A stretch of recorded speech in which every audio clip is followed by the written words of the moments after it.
Dean Chambers, co-founder of Checks Over Strikes. Remember that name, Checks Over Strikes. Alongside his partner, Craig Brown is a dedicated entrepreneur and financial educator, having transformed his life through education and entrepreneurship. After facing challenges in a tough neighborhood and experiencing job loss, Dean is passionate about empowering others to do the same. Everybody please, let's give Dean Chambers a big round of applause, Mr. Checks Over Strike, as he makes his way to the stage. Thank you, brother. Appreciate it. Good evening, everybody. How's everyone doing? You guys sound a bit dead. How's everybody doing? I'm honored to be here. I want to shout out Shaq for inviting me to speak on stage about my journey and just talk about business and drop some gems for you guys. So in 2014, it was kind of like one of those rough patches in my life. I was literally getting married. I had the career job, and one day they just decided to let my whole department go. And I had to figure it out. It's like, what am I gonna do? I have a wife or a fiance, we had 2 kids, we just bought a house, and I had to figure it out. So I said, you know what, I'm tired of people dictating how I make my income and how I'm gonna live my life.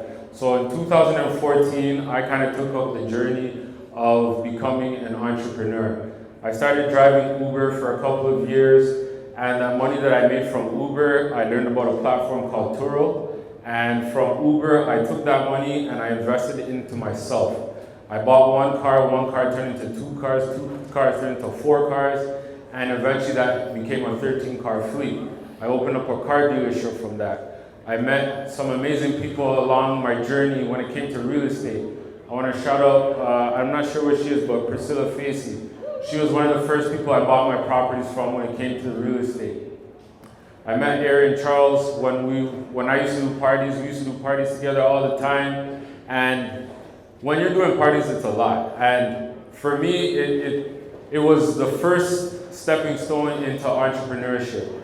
And I said to myself, this is the route that I want to go. Nobody can tell me what I can do. And I just want to drop a few things for you guys along my journey when it came to this whole business. So in 2020, when COVID hit, I kind of put a damper in my business of the rental and car game. And to me, it felt like I was in jail. And when I was in jail, I had a lot of downtime, and that led me to think. That made me pick up books. And with my background, I went to school for accounting and finance. And a lot of the things that I've learned, I thought was common sense in our community, but it wasn't. And I always had this passion to write a book from when I was a kid. And I said to myself, you know what? Let me put all the information that I know into a book. So that book today is called Don't Be a Waste Youth, The Financial Literacy Guide.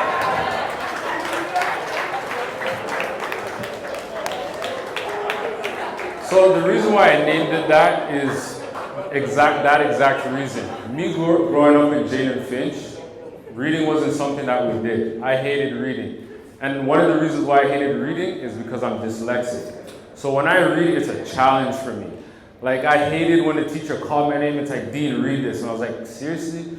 And it was so challenging for me. But I said, you know what? I'm not going to let that stop me from writing a book. I want to be able to reach out to those kids that say, you know, I don't like reading, it's hard for me. It's like, who cares? Pick up the book, there's information in it. And you know the one thing that I absolutely hate hearing? If you want to hide something from black people, where do you put it?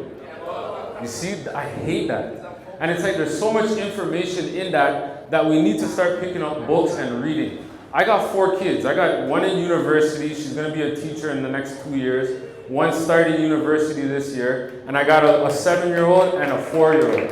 And every day I pour into those kids' cups. I tell them the importance of financial literacy. I ask my daughter about savings, and she'll tell you, always pay yourself first. I ask her about credit, she'll tell you about credit. I tell them about the stock market. Me and my friend over there, Miles, we're always pouring into each other's cups when it comes to the stock market. This is one of the places that you need to be in. When you have money, your money should buy you 3 things: information, assets, and access. Right now you have access to so many people in here. As Ebon said, meet at least 5 new people today. Somebody that you don't know. Me, I'm an introvert. I'm trying my hardest to come out of my shell. You may see me standing in a corner like this, but trust me, it takes a lot for me to talk to people. If people come to me and talk to me, I'm fine with that. Come introduce yourself to me. If you want some game, I'll spit some game to you. Like, I've been studying this space for so long, I have so much knowledge to give, but it's hard for me, right? But if you need some information, whether it's learning about life insurance, taxes, business, I'm all for it. I'm an open book. They say if you have the information, share it. If you're not sharing it, you're selfish.